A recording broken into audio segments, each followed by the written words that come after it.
Good morning, students. We are discussing about marginalization. Yesterday, we had discussed about the social and economic and educational situation of Muslim community in India.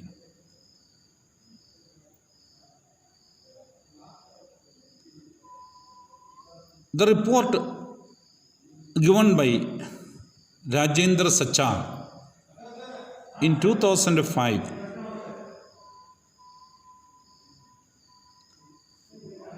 shows the present situation of the Muslim community in India. So 2005 to 2020, 15 years are completed. There are a lot of changes, but let us still see what it is. According to the report, the average years of schooling for Muslim children between the ages of 7 to 16 is much lower than that of the socio-religious communities. Other socio-religious communities are having more education standards that we have seen yesterday.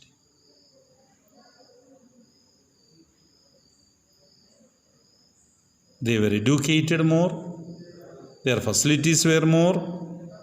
So those things we have seen. So the Muslim community education standard is low, literacy standard is low.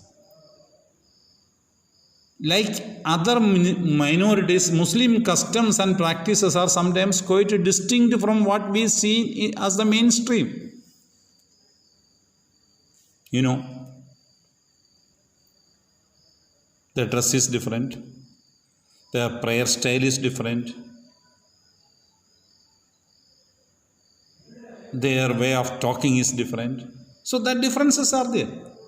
See, Muslims may wear burqa, they wear a beard, wear a fez, a small cover, and this becomes ways to identify all Muslims. When we see a person with burqa, a lady with burqa, we understand she is a Muslim.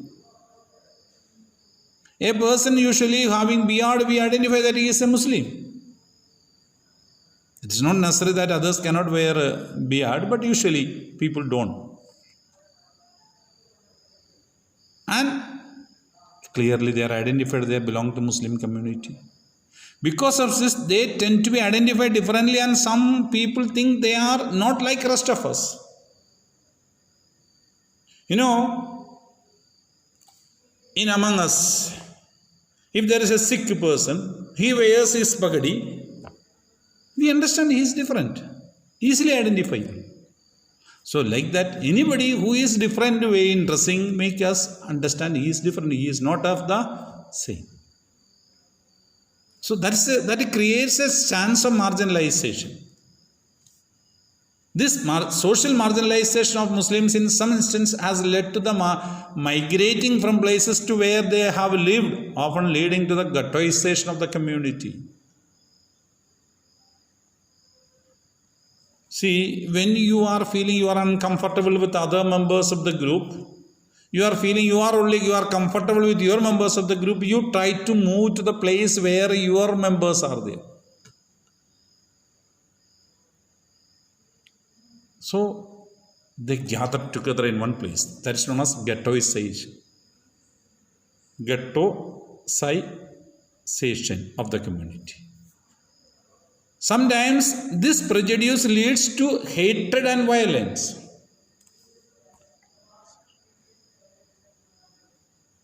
There is a link between economic and social marginalization.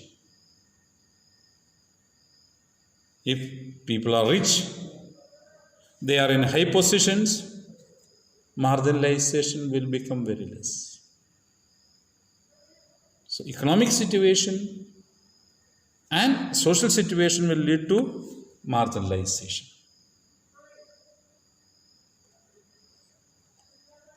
The experience of all these groups point to that marginalization is a complex phenomenon requiring a variety of strategies, measures, and safeguards to address the nation. You know, this is a great problem, marginalization. If we don't take care, it will create a lot of problem. It's a complex problem, marginalization. There are different reasons for each of these communities being marginalized.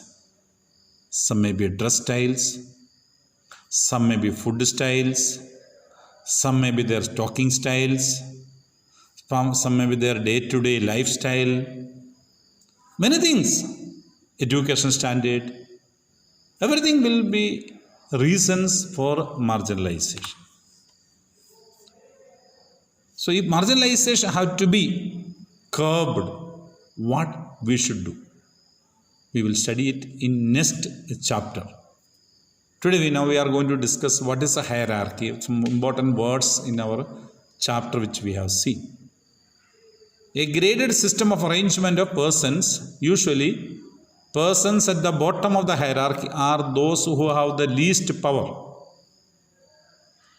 The caste system is a hierarchical system and Dalits are considered to be the lowest end. The caste system. Okay.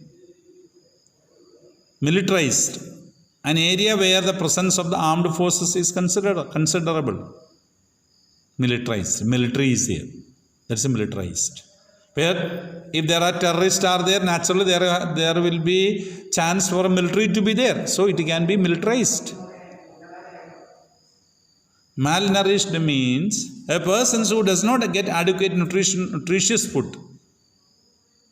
Nutrition or food, whatever it is. So that is malnourished. People will be looking very thin, weak. So such a group of people are called malnourished people. Okay. That is the thing. Ghettoization. Ghettos is an area or locality that is populated largely by members of a particular community. If one group of people are living in one area, that is called a ghetto. So if all of them come to that place, it is referred as the ghettos. This may occur due to various social, cultural and economic reasons. If the tribal people are living in one area, that will be called a ghetto. If the Muslims are living in one area, that will be called a ghetto. If Christians are living in one area. So like that, different areas, pockets where the people live together. And why it may happen? Because they don't want to live with others because they are afraid of others. Fear of hostility may also compel a community to group together. Because if we are together, at least we can save. So that feeling comes because the fear of others. So why it happens? Because all the human beings are not ready to love each other, take care of each other, to look after each other, treat everybody equally and respectable way. That is why the ghettos are formed. Because of fear of others. Why we should be afraid of others? It's the fear of us. Why we must give a chance for others to be afraid of us? Often ghettoist community has a few options of moving out, which may lead to them becoming alienated from the rest of the society. That is the situation of the ghettos. They become alienated. They don't want to become the group of others or along with others. Sometimes the government may force or the powerful organizations may force the people to be ghettoed. It has happened in Germany. Hitler has thrown the Jews to the ghettos, means forced them to come together. That is happened in Germany.